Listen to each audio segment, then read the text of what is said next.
And we're live. The last 2 episodes of The Mandalorian are excellent. Who's the hot MMA fighter, female MMA? I didn't recognize her in that at first. Very, very attractive young lady, and she does the fight choreography really well, obviously, because she's a mixed martial arts fighter. Yep. And then, I mean, I won't belabor this because I've said it 10 times, but she moves like an athlete. She's an actual fighter. Sometimes when I see really pretty girls punch, I get super irritated by that. And it's not just punching. It can be jumping off a table, and it's like, oh, you don't do that athletically. You do it like a model. And it's not a sexist thing for me either, because when I see Liam Neeson climb a fence, yes, I'm like, dude, I can kick your ass.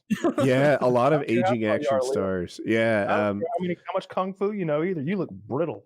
Before everyone turned on Steven Seagal, I did, because he was just moving dumb. Like, he runs like a girl. He runs like a girl, and he would fight in like really dumb ways. I think I saw him beat up a bunch of people with a credit card once, and I was like, "This is just that was so a lame." Sharp credit card. That was a trick credit card. That was a razor blade.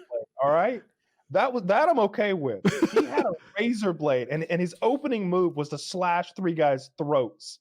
That just works. It's just true. What are and he is 6'4", so he's got the reach to make a move like that work. But when I watch him like punch and lunge and stuff, it's like, I can see that after a lunge like that, why they cut the camera off you, because 2 people helped you up. Like, that looked ridiculous. Dude, one of his Cumtown, I don't know if you're familiar with their YouTube stuff, but they did a whole thing about Steven Seagal. I'm pretty sure it was them that did it, and they're showing clips from some of his recent stuff. Oh, first of all, he's 200 pounds overweight. And he's wearing like that's a lot of pounds. 200 pounds. He should be walking around like 170, and he's walking around like 370. I'm Googling him. Steven Seagal 2020, 200 pounds overweight. Come on now. He's got this leather jacket always fully zipped up, so he looks like a package, and he's just. There's one part where he's sitting on the bed with a girl, and there's about to be a love scene, and someone had mercy on the girl because they just cut away and the jacket never comes off throughout the whole love scene. Another time he's in this like military movie where he's like with these like special recon top tier Navy SEAL dicks in a desert city, and one of them gets shot. He's down, but there's still gunfire coming in. So Seagal's got to get this guy out of the street. So he like grabs that guy by his collar. And it's so obvious that a wire is dragging the person, and Steven Seagal is just sort of limp wrist, like it's a bag of groceries, just walking along, like walking. It looks like he's walking a dog, like but he's dragging a full-grown man. Yeah, I mean, he's maybe not 200 pounds overweight, but he is well over 100 pounds overweight. His hairline, looks so fake. It's painted on at this point. Like look how dark his goatee and his hair are, like in some of his new stuff. In this picture in particular, I don't know if you can get in close. I hope the viewers can see it well enough. But do you see how this front patch of his hair is just like curly and not part of the rest of it? Yeah, it's not real. It's painted on, I guess. I was actually watching a YouTube video on hair transplant surgery today. I was curious. And it was this chick who got it. I guess what she did for years and years and years, she likes ponytails. So not only did she put her hair in a ponytail, but she put it in like a tight ponytail. Yeah. And I didn't realize it, but that makes you bald like here, as it like pretty much pulls the hair out. There's a term for it, like stress-induced alopecia or something induced alopecia.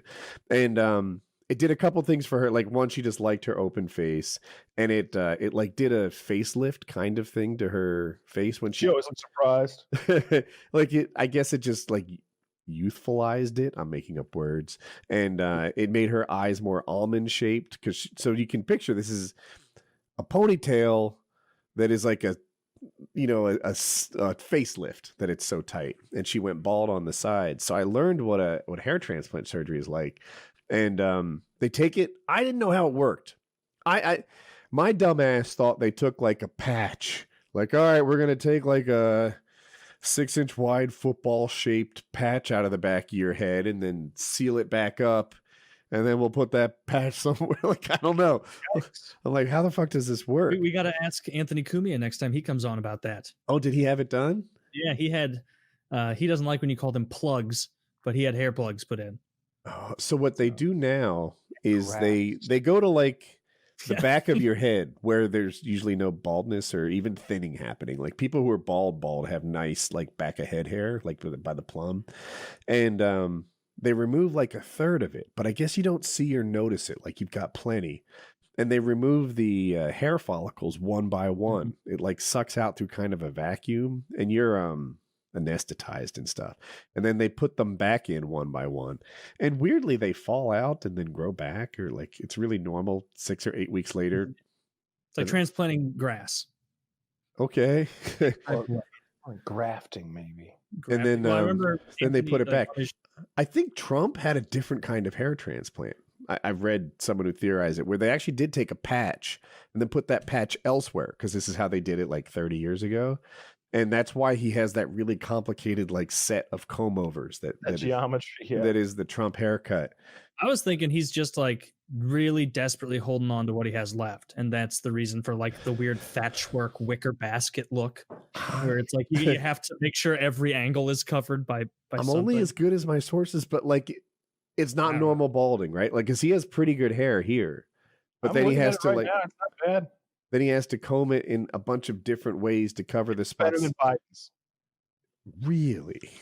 I just clicked over to the live debate just to like get like a literally like current view of what's going on.